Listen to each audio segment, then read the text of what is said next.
मंत्रसंवादमध्ये रामरक्षेचा प्रवास आपण बघतो आहोत. रामरक्षेविषयी थोडक्यात आणखी काही गोष्टी आज बघूया. त्याची रचना मुख्यतः त्याची सुरुवात आहे ही मंत्रशास्त्राच्या सगळ्या निकषांवर खरी उतरते. मंत्रशास्त्राची सगळी लक्षणं आहेत. त्यानंतर येतो इतिहास आणि ध्यानमंत्र.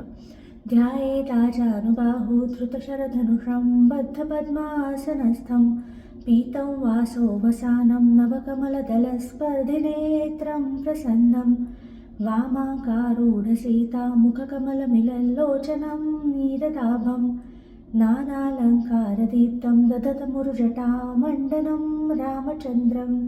हा झाला ध्यानमंत्र. यापुढे येतं ते संपूर्ण रक्षा कवच आणि त्यानंतर येते स्तुतिपर अशा काही श्लोकांची मालिका आणि सरते शेवटी आहे रामरक्षा बीजाक्षरांची साधना. तर ही रामरक्षेची संपूर्ण रचना यात फलश्रुती स्वतंत्रपणे जरी नसली तरी शेवटाला फलश्रुती निश्चितपणे कुठे ना कुठे डोकावते.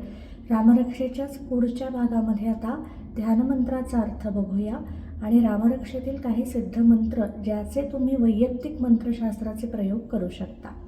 पण या भागात आणखी एक विषय बघूया, तो म्हणजे रामरक्षा हे कवच आहे. आपल्या मंत्रशास्त्रामध्ये वेगवेगळी कवच आहेत, असंख्य आहेत. श्री दत्तांची आहेत, रामाची आहेत, हनुमानाची आहेत. मग यातल्या सिद्ध कवचाचे प्रयोग कसे करायचे आणि रामनवमीच्या दिवशी ते निश्चितच करावे. एक सोपा प्रयोग आहे, रक्षा म्हटलेला आहे. रक्षा म्हणजे राख आणि मग राख करायची आहे कसली, उदबत्ती. छान उदबत्ती लावायची, ती संपूर्ण संपेपर्यंत रामरक्षा म्हणायची आहे आणि ती म्हटल्यानंतर जी राख तयार होते ही राख तुम्ही जमवूसुद्धा शकता, अगदी दररोज करू शकता. आणि तीच राख अंगारा स्वरूप आपण आपल्या घरातल्यांना लावू शकतो, स्वतःला लावू शकतो. एखाद्या विशिष्ट कामाला जाताना सुद्धा या रक्षेचा आपण निश्चितपणे विनियोग करू शकतो. घरात कोणी आजारी असेल, थोडंसं आपल्याला ऊर्जा कमी वाटत असेल तर हीच रक्षा एका छोट्याशा कागदात बांधून त्यांच्या उशापाशी ठेवू शकतो. अगदी आपल्याबरोबर पर्समध्ये सुद्धा आपण ती बाळगू शकणार आहोत.